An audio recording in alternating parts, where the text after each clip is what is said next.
আমি সকলোৱে দেখিছিলো প্ৰকাশ ৰাজ যাই ভিলেইনৰ ৰোল প্লে কৰে, কিন্তু আজি তেখেত ভিলেইন নহয়, আজি তেখেত হিৰো হৈ ওলাই আহিছে। শাবানা আজমি তেখেত আজি হিৰোইন হৈ ওলাই আহিছে। কিয় ওলাই আহিছে? আমাৰ দেশৰ ভৱিষ্যতৰ কাৰণে। আপোনালোকে দেখা পাইছেনে দিল্লীত কি ধৰণে ষ্টুডেণ্টসকল ওলাই আহিছে? ইনফেক্ট অসমৰ হাজাৰ হাজাৰ ল'ৰা ছোৱালী গৈ পেলাই আজি জন্তৰ মন্তৰত গৈ পেলাই ফাইট কৰিছে। কিহৰ কাৰণে ফাইট কৰিছে?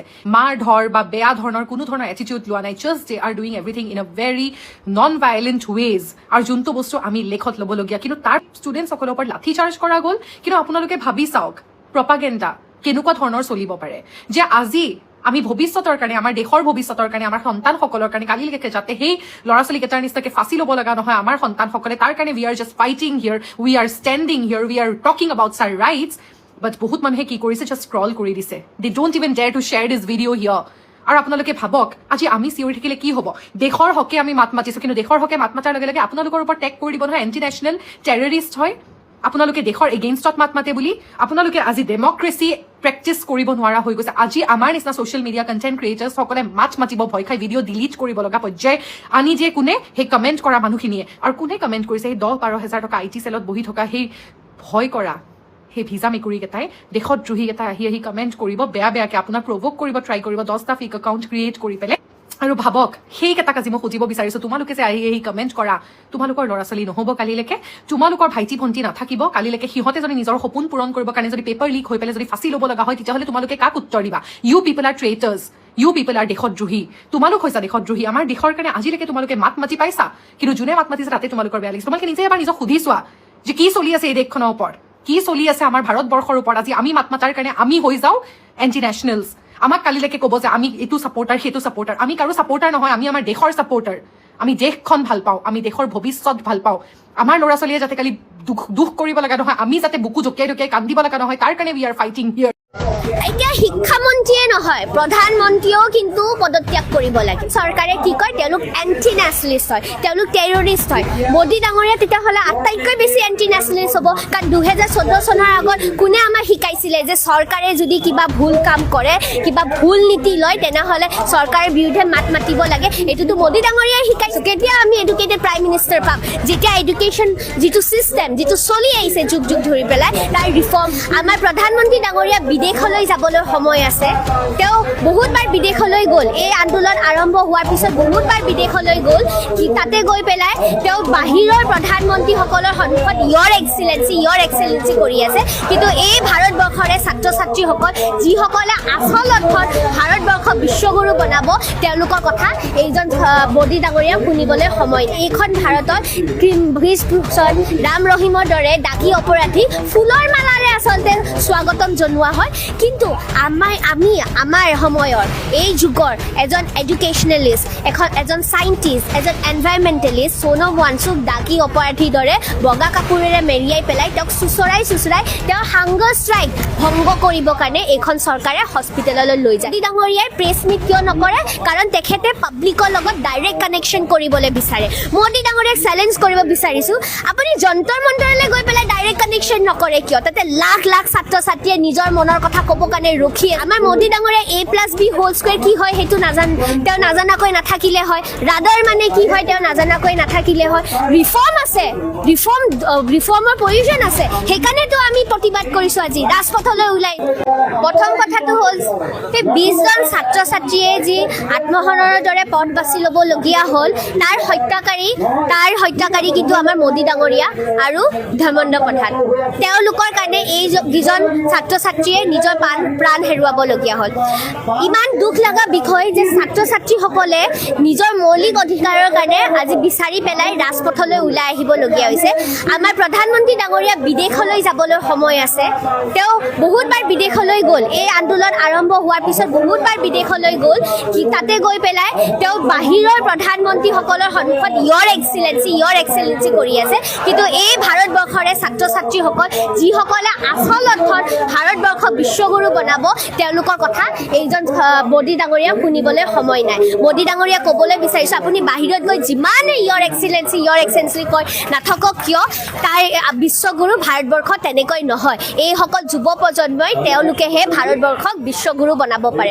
কিমান দুখ লগা বিষয় হ'ব পাৰে যে এইখন ভাৰতত ব্ৰিজভূষণ ৰাম ৰহিমৰ দৰে ডাকি অপৰাধী ফুলৰ মালাৰে আচলতে স্বাগতম জনোৱা হয়, কিন্তু আমাৰ সময়ৰ এই যুগৰ এজন এডুকেশ্যনেলিষ্ট, এজন চাইণ্টিষ্ট, এজন এনভাইৰমেণ্টেলিষ্ট সোণম ৱাংচুক ডাকি অপৰাধীৰ দৰে বগা কাপোৰেৰে মেৰিয়াই পেলাই তেওঁক চুচৰাই তেওঁ হাংগাৰ ষ্ট্ৰাইক ভংগ কৰিবৰ কাৰণে এইখন চৰকাৰে হস্পিটেললৈ লৈ যায়। এই সোণম ৱাংচুক আচলতে বগা কাপোৰেৰে মেৰিয়াব পাৰে, কিন্তু এওঁলোকৰ এগেইনষ্টত যে হিষ্ট্ৰীত যেন কলা চেহিৰে যি লিখা যাব সেই কিন্তু মোহাৰিবলৈ এইখন চৰকাৰে সক্ষম নহ'ব। মোদী ডাঙৰীয়াৰ এক্সটাৰ্নেল মিনিষ্ট্ৰী এফেয়াৰ্ছে কৈছে যে মোদী ডাঙৰীয়াই প্ৰেছ মিট কিয় নকৰে, কাৰণ তেখেতে পাব্লিকৰ লগত ডাইৰেক্ট কানেকশ্যন কৰিবলৈ বিচাৰে। মোদী ডাঙৰীয়াক চেলেঞ্জ কৰিব বিচাৰিছোঁ, আপুনি যন্তৰ মন্তৰলৈ গৈ পেলাই ডাইৰেক্ট কানেকশ্যন নকৰে কিয়? তাতে লাখ লাখ ছাত্ৰ ছাত্ৰীয়ে নিজৰ মনৰ কথা ক'ব কাৰণে ৰখি আছে। আপুনি এবাৰ যাওক, আপোনাৰ যদি সৎ সাহস আছে, আপোনাৰ যদি কলিজাত দম আছে, তেনেহ'লে গৈ পেলাই এওঁলোকৰ কথা শুনক, তেখেতসকলে কি ক'বলৈ বিচাৰিছে। সোণম ৱাংচুক ডাঙৰীয়াৰ লগত এবাৰ বহক। মোদী ডাঙৰীয়াই নিজেই কৈছিলে যে আমাৰ ভাৰতবৰ্ষৰ এডুকেশ্যন ছিষ্টেমৰ ৰিফৰ্মৰ প্ৰয়োজন আছে। সোণম ৱাংচুক ডাঙৰীয়াই নেহায়ে বা অভিজিত জীপকে সেইখিনি কথাই কৈ আছে। অবভিয়াছলি ৰিফৰ্মৰ প্ৰয়োজন আছে। সেই প্ৰয়োজন নাথাকিলে আমাৰ মোদী ডাঙৰীয়া A+B² কি হয় সেইটো তেওঁ নাজানাকৈ নাথাকিলে হয়, ৰাডাৰ মানে কি হয় তেওঁ নাজানাকৈ নাথাকিলে হয়।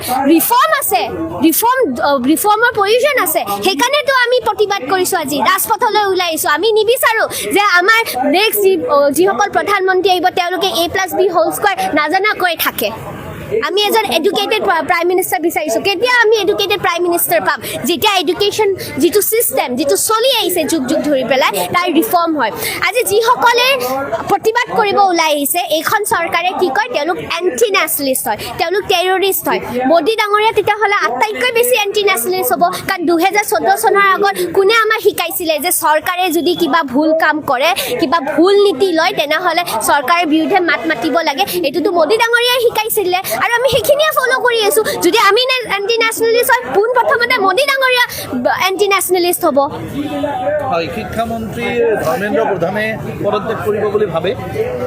এতিয়া শিক্ষামন্ত্ৰীয়ে নহয়, প্ৰধানমন্ত্ৰীয়েও কিন্তু পদত্যাগ কৰিব লাগে। আজি তেখেতৰ দিনত 20 জনকৈ ছাত্ৰ ছাত্ৰীয়ে ছুইচাইড কৰিবলগীয়া হৈছে। কাৰ কাৰণে? প্ৰধানমন্ত্ৰী ডাঙৰীয়াৰ কাৰণে। কাৰণ ধৰ্মেন্দ্ৰ প্ৰধানে কাৰ আণ্ডাৰত কাম কৰি আছে? প্ৰধানমন্ত্ৰীৰ আণ্ডাৰতে কাম কৰি আছে। আচলতে বুজি পোৱা নাই ধৰ্মেন্দ্ৰ প্ৰধানৰ কি এনে এটা স্পেচিয়েল কোৱালিটি আছে যে তেওঁক এতিয়াও একাউণ্টেবল কৰা নাই। তেখেতৰ দিনত UGC, নেট, তেখেতৰ দিনত JEE, তেখেতৰ দিনত DEET, এইবোৰ পেপাৰ ফাদিল হৈছে। তেখেতৰ কি ইমান এক্সট্ৰা অৰ্ডিনাৰী কোৱালিটি আছে? তেখেতক একাউণ্টেবল কৰক।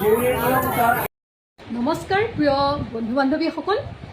BJP RSS মিলি কেনেকৈ গোটেই ভাৰতৰ শিক্ষা ব্যৱস্থাটোক ধ্বংস কৰিছে, লগতে RSS কেনেকৈ দুৰ্নীতিত লিপ্ত হৈছে, আজি তাৰ আপোনালোকৰ আগত এই তথ্য লৈ আহিছোঁ। মই এই তথ্যখিনি যুগুতাইছোঁ আমাৰ দেশৰ যিসকল স্বতন্ত্ৰ মিডিয়া আছে ইউটিউব চেনেলৰ জৰিয়তে, তেওঁলোকে আজি যিবোৰ বিস্তাৰিত ৰূপত গোটেই কথাবোৰ দাঙি ধৰিছে, মই সেই সম্পূৰ্ণ তথ্যবোৰ আপোনালোকৰ আগত দাঙি ধৰিবলৈ চেষ্টা কৰিম। লগতে মই তেওঁলোকৰ ভিডিঅ'বিলাকো মোৰ টাইমলাইনত আপলোড কৰিম, আপোনালোকে সেইখিনি পৰীক্ষা কৰি চাব পাৰিব। আপোনালোক নিশ্চয় সকলোৱে জানে যে আগতে ব্ৰাহ্মণসকলে যেতিয়া তেওঁলোকে ব্ৰাহ্মণ্যবাদত বেছি, গোটেই ভাৰতখনটো ব্ৰাহ্মণ্যবাদী ব্যৱস্থাৰ ওপৰত নিৰ্ভৰশীল আছিল, নহয় জানো? তেওঁলোকে খালি তেওঁলোকৰ সন্তানসকলক শিক্ষাদান কৰিছিল আৰু ক্ষত্ৰিয় যিসকল ৰজা মন্ত্ৰী তেওঁলোকৰ সন্তানসকলকহে তেওঁলোকে শিক্ষাদান কৰিছিল তেওঁলোকৰ গুৰুকুলৰ যোগেদি। বাকী কিন্তু তলৰ শ্ৰেণীৰ লোকসকলক, সন্তানসকলক এই শ্ৰেণীটোৱে কিন্তু শিক্ষা প্ৰদান কৰিবলৈ তেওঁলোকে বিচৰা নাছিলে। সেই কথাটো আপোনালোক সকলোৱে জানে। বৰ্তমানৰ সময়টো এই BJP RSS মিলি দেশৰ আমাৰ যি চৰকাৰী শিক্ষা প্ৰতিষ্ঠান সকলোবোৰ এফালৰ পৰা ধ্বংস কৰি গৈ আছে, আপোনালোকে দেখিছে। তাৰে এক প্ৰক্ৰিয়া হৈছে এই পেপাৰ লিক প্ৰক্ৰিয়া। দ্বিতীয়তে আপোনালোকক এটা কথা ক'বলৈ বিচাৰিছোঁ, এটা ডাঙৰ কথা যে যোৱা 10 বছৰত ভাৰতৰ এটা সৰ্ববৃহৎ ঔদ্যোগিক অনুষ্ঠান ONGCয়ে RSSৰ 20টা সংগঠন, RSSৰ বহুত শাখা সংগঠন থাকে, তেনেকুৱা 20টা শাখা সংগঠনক যোৱা 10টা বছৰত 688 কোটি টকা কেৱল বৰঙণি দিছে। আপোনালোকৰ নিশ্চয় মনত আছে যে মল্লিকাৰ্জুন খাৰ্গেৰ পুতেক, যি তেওঁ কৰ্ণাটকৰ গৃহমন্ত্ৰী হয়, প্ৰিয়ংক খাৰ্গে কৈছিল যে RSSে কিয় ৰেজিষ্ট্ৰেশ্যন কৰোৱা নাই, তেওঁলোকে ৰেজিষ্ট্ৰেশ্যন নকৰাকৈ কেনেকৈ থাকিব পাৰিছে, তেওঁলোকৰ আয় ব্যয়ৰ হিচাপ দিয়ক। তেতিয়া মোহন ভাগৱতজীয়ে কি কৈছিল যে তেওঁলোকে মানে হিন্দু ধৰ্মই যেনেকৈ ৰেজিষ্ট্ৰেশ্যন কৰিব নালাগে, RSSও তেনেকৈ ৰেজিষ্ট্ৰেশ্যন কৰিব নালাগে। আৰু তেওঁলোকৰ হিচাপৰ ক্ষেত্ৰত কৈছিল যে গুৰু দক্ষিণাৰ দ্বাৰা তেওঁলোক চলে বুলি। কিন্তু এইটো যে এটা গুপকাত মিছা কথা, আজি সেই কথা আপোনালোকৰ আগত প্ৰমাণ কৰিবলৈ ওলাইছোঁ। ইয়াত অসমৰ কথা এইবাবেই জড়িত হৈ পৰিছে যে এই ONGCয়ে আমাৰ অসমত যি এখন আমাৰ স্বৰ্গদেউ চুকাফা হস্পিটেল আছে 300 বেডৰ, তাত তেওঁলোকে 434 কোটি টকা খৰচ কৰা দেখুৱাইছে। সেইখন হস্পিটেল স্বৰ্গদেউ চুকাফাৰ নামত তেওঁলোকে সেই হস্পিটেলখন প্ৰতিষ্ঠা কৰিছে 300 বেডৰ। আৰু তাত লিখা আছে যে যিসকল দৰিদ্ৰ আপোনাৰ ৰোগী হ'ব, সেই ৰোগীসকলৰ ট্ৰিটমেণ্ট কৰাৰ ফলত যি সৰ্বমুঠ বিল হ'ব তাৰ 40% বিল তেওঁলোকে ৰেহাই পাব আৰু মেডিচিনৰ ওপৰত তেওঁলোকে 20% ৰেহাই পাব। কিন্তু সেই অঞ্চলত বা সেই হস্পিটেলখনত ট্ৰিটমেণ্ট কৰোৱা ৰোগীসকলে এই সুবিধা পাই আছে নাছে আমি নাজানো। আৰু গোটেই বিশ্লেষণটোত কৈছে যে 300 বেডৰ এখন হস্পিটেল বনাবলৈ 434 কোটি টকা কেতিয়াও প্ৰয়োজন নহয়। ইয়াৰ বাকীখিনি টকা এওঁলোকে ক'ত কেনেকৈ প্ৰয়োগ কৰিছে সেই কথাবোৰো তাত উল্লেখ কৰিছে। মই ইমান বিস্তৃত ৰূপত আপোনালোকক নকওঁ। দ্বিতীয়তে তেওঁলোকে নাগপুৰৰ এখন হস্পিটেলত তেওঁলোকৰ টকা লগাইছে আৰু এই হস্পিটেলবিলাকৰ পৰা যিখিনি ইনকাম হয় সেইবোৰ সকলো RSSৰ হাতলৈ যায়। আৰু তেওঁলোকে একল বিদ্যালয়ৰ ওপৰত কেনেকৈ টকা খৰচ কৰিছে সেই সকলোবোৰ কৈছে। আৰু তাতোতকৈও আশ্চৰ্যজনক কথা কি জানেনে, 2015 চনৰ পৰা 2021 চনলৈকে পেট্ৰলিয়াম মন্ত্ৰী যি ঔদ্যোগিক মানে এই ONGCৰ মানে যি হৰ্তাকৰ্তা বিধাতা পেট্ৰলিয়াম মন্ত্ৰী কোন আছিল জানেনে? আজিৰ যি শিক্ষামন্ত্ৰী ধৰ্মেন্দ্ৰ প্ৰধান। আৰু সেই ধৰ্মেন্দ্ৰ প্ৰধানেই 2015 চনৰ পৰা 2021 চনলৈকে তেওঁ কি আছিলে, পেট্ৰলিয়াম মন্ত্ৰী হিচাপে আছিল। আৰু এই ONGCৰ তেওঁ এই গোটেই কথা বতৰাবিলাক তেওঁ নিৰীক্ষণ কৰিছিল।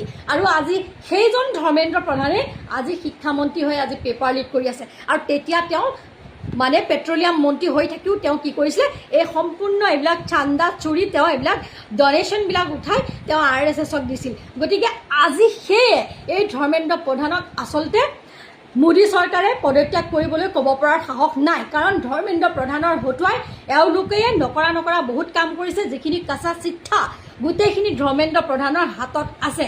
এতিয়া আপোনালোকে এই কথাবোৰ নিজেই বিশ্লেষণ কৰক যে এই চৰকাৰখনে সকলোৰে নামত আচলতে এওঁলোকে মানে ধন ঘটিছে, বদনামী কৰিছে। ৰামৰ নামত এওঁলোকে লুণ্ঠন কৰিলে, এওঁলোকে গোটেই ৰামক বদনাম কৰিলে। স্বৰ্গদেউ আমাৰ চুকাফাৰ নামত এওঁলোকে বদনাম কৰিলে। শংকৰদেৱৰ নামত শংকৰদেৱ স্কুল খুলি এওঁলোকে বদনাম কৰিছে। এওঁলোকে কয় যে আমি মানে অসমীয়া মাধ্যমৰ বিদ্যালয় খুলিছোঁ, কিন্তু এওঁলোকে লুট ৰাজ চলাই আছে ভিতৰি বহুত কথা। ভিডিঅ'টো দীঘলীয়া হ'ব নকওঁ, কিন্তু এটা কথা হ'ল এওঁলোকে RSSে কৈ আছিল যে তেওঁলোকে কোনো ধৰণৰ চৰকাৰৰ ফালৰ পৰা তেওঁলোকে ফাণ্ড নলয়। যদি চৰকাৰৰ পৰা ফাণ্ড নলয় তেতিয়াহ'লে এই ONGCৰ পৰা এওঁলোকে 688 কোটি টকা এওঁলোকে কিয় যোৱা 10টা বছৰ দান বৰঙণি হিচাপে ল'লে, সেই কথাখিনিৰ উত্তৰ মোহন ভাগৱতে দিব পাৰিবনে? মোহন ভাগৱতে Z+ চিকিউৰিটি কিয় ব্যৱহাৰ কৰি আছে সেইখিনি কথাৰ উত্তৰ দিব পাৰিবনে? গতিকে RSS হিন্দুৰ কোনো ৰক্ষক নহয় আৰু হিন্দুৰ কোনো ঠিকাদাৰ তেওঁলোকক আমি পাতি থৈ দিয়া নাই। গতিকে RSS BJPয়ে মিলি কেনেকুৱা ধৰণেৰে দেশখন লুটিছে আপোনালোকে এবাৰ ভাবক। আজি আমাৰ ONGC অসমৰ পৰা কিমান তেল উৎপাদন কৰে, আমি অসমৰ জনগণে আমি তাৰ লাভ পাব লাগিছিল নাই, কিন্তু আমি পাইছোনে? নাই পোৱা। ঠিক তেনেদৰে গোটেই উজনি অসমৰ সোৱণশিৰিত হওক, ৰঙা নদীত হওক তেওঁলোকে ঠিকেই জলবিদ্যুৎ প্ৰকল্পবোৰ কৰিছে, কিন্তু ডাউন ষ্ট্ৰীমৰ মানে তলৰ যিখিনি মানুহ, সেই মানুহখিনিয়ে আমি যিখিনি সুবিধা পাব লাগে আমাক সেই সুবিধাখিনি দিয়া হৈছেনে? দিয়া হোৱা নাই। বানপানী আহিলে কি হয়, গোটেই মানুহখিনি আমি পানীত উপঙি থাকিব লাগে আৰু খৰালিৰ সময়ত গোটেই মানুহখিনি খৰাঙত থাকিব লাগে। কিন্তু তাৰ বিপৰীতে আমাক কিবা মাচুল ৰেহাই দিছে নেকি? বিদ্যুতৰ মাচুল আমাক কম কৰি দিছে নেকি? আমাকতো নাই দিয়া। কেৱল আমাক লুটিছে আৰু লুটিছে। কিন্তু আছুৱে যেতিয়া এই মানে সংগ্ৰাম কৰিছিল নদী বান্ধৰ কংগ্ৰেছৰ দিনত, তেতিয়া কিন্তু ৰাজনাথ সিঙে আহি পেলানি সেই সোৱণশিৰি পানীত কিন্তু তেওঁলোকে একাঠু পানীত ডুবি প্ৰতিবাদ কৰিছিল। আজি সেই প্ৰতিবাদ কলৈ গ'ল? ক'লৈ গ'ল আজি বিজেপিৰ সেই প্ৰতিবাদ সেই কথা গতিকে আপোনালোকে ভাবক এই RSS বিজেপি কিমান লুটেৰা কিমান দগাবাজ ডকাইত চুৰ সংগঠন হয় আপোনালোকে ভাবক আৰু ইহঁতে ক'বলৈ যায় ইহঁতে হিন্দু ৰাষ্ট্ৰ গঠন কৰিব ইহঁতে বোলে হিন্দুৰ ঠিকাদাৰ সিহঁত আমাৰ ঠিকাদাৰ নহয় সিহঁত আমাৰ মাই বাপ নহয় সিহঁত হৈছে চুৰ ডকাইত গুণ্ডা আমাৰ উঠি অহা প্ৰজন্মৰ ভৱিষ্যত ধ্বংস কৰি দিয়া তেওঁলোক একোজন ৰক্তবীজ কালপ্ৰীত তেওঁলোক ৰাক্ষস তেওঁলোক দানৱ মানুহৰ ভাষা নুবুজা তেওঁলোকে মানুহৰ মানে সহমৰ্মিতাত প্ৰকাশ কৰিব নোৱাৰা মানুহৰ দুখত দুখী হ'ব নোৱাৰা তেওঁলোক একোজন কালপ্ৰীত হয় গতিকে আপোনালোকে কথাখিনি ভালকৈ চাওক তথ্যৰ আধাৰত কৈছোঁ আপোনালোকক মই লিংক দিম আপোনালোকে চাই ল'ব ধন্যবাদ উজনি অসমৰ বান পৰিস্থিতিয়ে ভয়াৱহ ৰূপ ধাৰণ কৰিছে ইতিমধ্যে আপোনালোকে সকলোৱে গম পাইছে যে নাগালেণ্ডত হোৱা ডাৱৰ বিস্ফোৰণ তাৰ লগে লগে শেহতীয়াকৈ নেৰানেপেৰাকৈ হৈ থকা বৰষুণে বিশেষকৈ শিৱসাগৰ চৰাইদেউ যোৰহাট জিলাকে ধৰি উজনি অসমৰ বিস্তৃত অঞ্চলত ভয়াৱহ ৰূপ ধাৰণ কৰিছে বানপানী আৰু এই অঞ্চলসমূহত বিগত বহু দিন ধৰি বানপানীৰ মুখামুখি ৰাইজে হোৱা নাই গতিকে অনভিজ্ঞতা আৰু তাৎক্ষণিকভাৱে হোৱা ভয়াৱহ বানপানীয়ে ৰাইজক সৰ্বশ্ৰান্ত কৰিছে ৰাইজ বিপৰ্যস্ত হৈছে আমি দেখিবলৈ পাইছোঁ যে বহু অঞ্চলত ঘৰৰ ওপৰেৰে পানী বৈ গৈছে তাৰ লগে লগে মানুহ নিজৰ খাদ্য ঘৰ সা সামগ্ৰীলৈ এক হাহাকাৰ পৰিৱেশৰ সৃষ্টি হৈছে গতিকে তেনে প্ৰেক্ষাপটত আমি অসম চৰকাৰৰ প্ৰতি আমি আহ্বান জনাইছোঁ চৰকাৰে তাৎক্ষণিকভাৱে যুদ্ধকালীনভাৱে উদ্ধাৰ অভিযান চলাব লাগে NDRF SDRF প্ৰয়োজন সাপেক্ষে সেনা সকলোকে লৈ উদ্ধাৰ অভিযানত যাতে অধিক গতিশীলতা তেওঁলোকে আনে কাৰণ আমি এতিয়া শুনিবলৈ পাইছোঁ যে বহু ব্যক্তি সন্ধানহীন হৈ আছে বহুতৰ লগত যোগাযোগ হোৱা নাই বহু মানুহ বানপানীৰ কবলত পৰাৰ পিছত কিছু মানুহ উটি যোৱাৰো খবৰ আমাৰ ৰাইজৰ মাজেৰে আহিছে বহু লোকৰ কথা সন্ধানহীন হোৱা বহু লোক তেওঁলোক মৃত্যুমুখত হোৱা বুলিও কিছু মানুহৰ মুখেৰে খবৰবোৰ বিয়পি আহিছে গতিকে তেনে পৰিপ্ৰেক্ষিতত আমাৰ চৰকাৰৰ প্ৰতি আহ্বান থাকিব যাতে তেখেতসকলে যি হেল্পলাইন নম্বৰ দিছে সেইবোৰো কেতিয়াবা কাম নকৰা হৈছে বা এনেকুৱা ধৰণৰ বিভিন্ন কথা বতৰা ৰাইজৰ মাজত আহিছে গতিকে উদ্ধাৰ অভিযান যুদ্ধকালীনভাৱে চলাব লাগে তেওঁলোকক সংস্থাপিত কৰাৰ ব্যৱস্থাও তৎকালীনভাৱে কৰিব লাগে আৰু লগে লগে তেওঁলোকৰ খোৱা বোৱা বিশেষকৈ শিশুসকলৰ শিশু খাদ্য আন জীৱ জন্তুসকলৰ তেওঁলোকৰ খাদ্য তেওঁলোকক ৰাখিবৰ কাৰণে ব্যৱস্থা এই সকলো কাম কাজ যাতে যুদ্ধকালীনভাৱে কৰে তাৰ কাৰণে মই চৰকাৰৰ প্ৰতি আহ্বান জনাইছোঁ আৰু তাৰ লগে লগে আমি আন সকলো ৰাইজে সকলো বিৰোধী ৰাজনৈতিক দল আমাৰ দলৰ সকলো নেতা কৰ্মকৰ্তা সকলোৰে প্ৰতি আহ্বান জনাইছোঁ বিপদৰ সময়ত এই পৰিস্থিতিত সকলোৱে যাতে ৰাইজৰ কাষত থাকে সহায়ৰ হাত আগবঢ়ায় আৰু মানৱীয়তাৰ দৃষ্টিভংগীৰে বা মানৱীয়তাৰ দৃষ্টান্তৰে যাতে দুৰ্গত ৰাইজৰ কাষত থাকি সহায় সহযোগিতা কৰি উদ্ধাৰ অভিযানতো যাতে চৰকাৰী পক্ষক ব্যাপকভাৱে সহায় কৰে তাৰ কাৰণে আমাৰ দলৰ সকলো কৰ্মকৰ্তা বিষয়ববীয়াক মই আহ্বান জনাইছোঁ নমস্কাৰ আজি আমি সকলোৱে দেখিছোঁ যোৰহাটৰ অৱস্থা কেনেদৰে কৃত্ৰিম বানপানীত আমাৰ সকলৰ মৰমৰ যোৰহাট আজি কেনেদৰে ডুবি আছে মানুহৰ ঘৰত পানী সোমাই গৈছে আৰু মানুহবোৰ এতিয়া যোৰহাট এৰিবলগীয়া হৈছে প্ৰত্যেক বছৰ একেখিনি কথা দেখুওৱা গৈছিলে সপোন স্মাৰ্ট চিটিৰ সপোন আৰু সঁচাকৈ আমিও ভাবিছিলোঁ যে গুৱাহাটী যোৰহাট আৰু বিভিন্ন চহৰ নগৰ আদৰ্শ চহৰ হ'ব আদৰ্শ নগৰ হ'ব স্মাৰ্ট চিটিৰ সপোনবোৰ বাস্তৱ হ'ব কিন্তু কি দেখা পাইছোঁ যে প্ৰত্যেক বছৰ আমি একেখিনি কথা শুনো বৰষুণৰ ওপৰত গোটেইখিনি নিজৰ দায়িত্ব এৰি দিয়া যায় চৰকাৰৰ ফালৰ পৰা কথা বহুত বৰষুণ হ'ল নতুন কথাটো নহয় ক্লাইমেট চেঞ্জৰ সময়ত বৰষুণ হ'বই আৰু কম সময়ৰ ভিতৰত যথেষ্ট বৰষুণ হ'ব সেইকাৰণে পৰিকল্পনা লাগে কিন্তু পৰিকল্পনা আমি ক'ত দেখা পাইছোঁ ইতিমধ্যে বাজেট আহি গ'ল এই বাজেটৰ ভিতৰত কৃত্ৰিম বানপানীৰ কাৰণে কিমান টকা পইচা এখন চৰকাৰে দিছে আৰু কৃত্ৰিম বানপানী মাত্ৰ যোৰহাটৰ সমস্যা নহয় গুৱাহাটী ডিব্ৰুগড় শিৱসাগৰ আমাৰ প্ৰত্যেক আমাৰ চহৰ নগৰৰ ভিতৰত একে আমি সমস্যা দেখা পাইছোঁ তথাপিও চৰকাৰে কিমান গুৰুত্ব দিছে আমি সকলোৱে জানো কৰিব কি লাগে গুৰুত্ব দিব লাগে মিউনিচিপেল কৰ্পৰেশ্যনক, ফাণ্ডিং বঢ়াব লাগে, কেপাচিটি বঢ়াব লাগে, অফিচাৰৰ কেপাচিটি বঢ়াব লাগে, ভালদৰে নিয়ন্ত্ৰণ কৰিব লাগে, মিউনিচিপালিটিৰ দ্বাৰা দিয়া যোৱা কণ্ট্ৰেক্টবোৰ কামবোৰ আৰু ভালদৰে মনিটৰ কৰিব লাগে, ছুপাৰভাইজ কৰিব লাগে। কিন্তু নহয়গৈ, কোঅৰ্ডিনেশ্যন নাই, ফাণ্ডিং নাই, ছুপাৰভিজন নাই, আৰু যাৰ ফলত যিবোৰ কাম হয় এই কামৰ কোনো কোৱালিটি নাই। চৰকাৰৰ ফালৰ পৰা এই সময়ত আমি কি বিচাৰোঁ? একশ্যন, কাম, কথা নহয়, কাম লাগে। আৰু সেইকাৰণে আজি এইখন ভিডিঅ' আমি বনাইছোঁ। ভাবোঁ কেতিয়াবা যদি কংগ্ৰেছৰ নেতৃত্বৰ চৰকাৰ আজি যদি অসমত থাকিলেহেঁতেন, প্ৰথম বাজেটৰ ভিতৰত আমি কৃত্ৰিম বানপানী গুৰুত্ব দি আমি বৃহত্তৰ এটা মিছন আমি তৈয়াৰ কৰিলোহেঁতেন। তথাপিও আজি আমাৰ চৰকাৰ নাই, কিন্তু বিৰোধী দল হিচাপে আমাৰ কিছু কৰ্তব্য আছে। আগন্তুক দিনত আমি প্ৰত্যেক টাউনৰ ভিতৰত, অসমৰ ভিতৰত যিমানবোৰ টাউন আছে, আমি প্ৰত্যেক টাউনত আমাৰ দলৰ মানুহখিনি জনসাধাৰণৰ ওচৰত পঠাই আমি জনসাধাৰণৰ পৰা আমি বুজিবলৈ চেষ্টা কৰিম যে ক'ত কেনেদৰে ড্ৰেইনেজৰ কাম হ'ব লাগে, নালাৰ কাম হ'ব লাগে, ষ্টৰ্ম ৱাটাৰ ড্ৰেইন লাগে, আৰু গোটেইখিনি ৰিপৰ্ট আমি তৈয়াৰ কৰি আমি আগন্তুক দিনত চৰকাৰৰ ওপৰত আমি বাধ্যমূলক কৰাবলৈ এটা পৰিস্থিতি আমি সৃষ্টি কৰিম। মই আশা কৰোঁ এই ক্ষেত্ৰত জনসাধাৰণে আমাক সহায় কৰিব। ইয়াত ৰাজনীতি নাই, আমি অসমৰ উজ্জ্বল ভৱিষ্যত আমি বিচাৰোঁ। যদি আগন্তুক দিনত কৃত্ৰিম বানপানীৰ সমস্যা প্ৰত্যেক চহৰত বা যোৰহাটৰ ভিতৰত প্ৰত্যেক ৱাৰ্ডত কি সমস্যা আছে, এই কথাখিনি যদি আপোনালোকে ডাইৰেক্টলি মোক জনাবলৈ বিচাৰে, তেতিয়াহ'লে মোৰ ইমেইল এড্ৰেছ হ'ল office@gauravgogoi.in। এই ইমেইল এড্ৰেছ যোগেদি মোক মেছেজ কৰক, ইমেইল পঠাওক।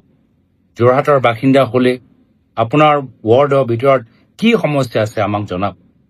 আৰু এনেদৰে আমাৰ ইমেইল যোগেদি আৰু বিভিন্ন আমাৰ দলৰ সতীৰ্থসকলক আমি অনুৰোধ জনাইছোঁ, আৰু আগন্তুক দিনত এই কাৰ্যসূচী আমি হাতত ল'ম যে যদি চৰকাৰে নিজৰ মানুহ নপঠায়, মন্ত্ৰীবোৰ নিজৰ পত্নীৰ নামৰ মাটি কিনাত ব্যস্ত হৈ আছে, ৰাজ্য চৰকাৰ কেন্দ্ৰ চৰকাৰৰ লগত মিলি মাত্ৰ ডাঙৰ উদ্যোগপতি ক'ত নিজৰ ফেক্টৰী বহাব পাৰে তাৰ বাবে চিন্তা কৰি আছে। আমি চিন্তা কৰিম আপোনালোকৰ বাবে। এই ক্ষেত্ৰত আজি আমি বিচাৰোঁ যে যদি আমি চৰকাৰৰ পৰা কিছু কাম আশা কৰোঁ, আমিও নিজে কাম কৰি দেখাব লাগিব। আজি এইখিনিয়ে কথা ক'লোঁ, বহুত দুখ লাগিছে, দুখিত, আৰু আশা কৰোঁ এই ক্ষেত্ৰত আমাৰ দলৰ সতীৰ্থসকলক আহ্বান জনাইছোঁ যে যিমান পাৰে এই সময়ত জনসাধাৰণৰ ওচৰত যাওক, সহায় কৰক। যদি কোনোবা ঠাইত খোৱা পানীৰ অভাৱ আছে, ক'ৰবাত যদি স্বাস্থ্য চিকিৎসাৰ সমস্যা আছে, জনসাধাৰণক সহায় কৰক। এয়া হ'ল আমাৰ কৰ্তব্য, এয়া হ'ল আমাৰ কাম। নমস্কাৰ, ধন্যবাদ। মানুহৰ ফেচবুকৰ নামটো চাই আচলতে ধৰ্ম নিৰ্ধাৰণ কৰিব নোৱাৰে, কিয়নো মুস্তাফা কামাল আজাহাৰী বোলা মানুহজনক মানুহে সকলোৱে মুছলমান বুলি ভাবে। কিন্তু মই যোৱাকালি এটা ভিডিঅ'ত স্পষ্টভাৱে গম পালোঁ যে তেওঁ মুছলমান নহয়। তেওঁ এজন হিমাচলত বনবাস খটা সন্যাসী হয়। তেওঁ নিজৰ মূৰৰ টুপিটোৰ কালি বাৰে বাৰে এটাই পৰিচয় দিছে, এইটো বাংলাদেশৰ টুপি নহয়, এইটো কোনো ধৰ্মীয় টুপি নহয় বা মুছলমানৰ টুপি নহয়, এইটো হৈছে হিমাচলৰ টুপি। গতিকে হিমাচলৰ টুপিটো তেওঁ বাৰে বাৰে পৰিচয় দিছে, ইচাৰা ইংগিতে ৰাইজে বুজক যে মই এজন সন্যাসীহে হয়, মই কোনো মৌলবী নহয়।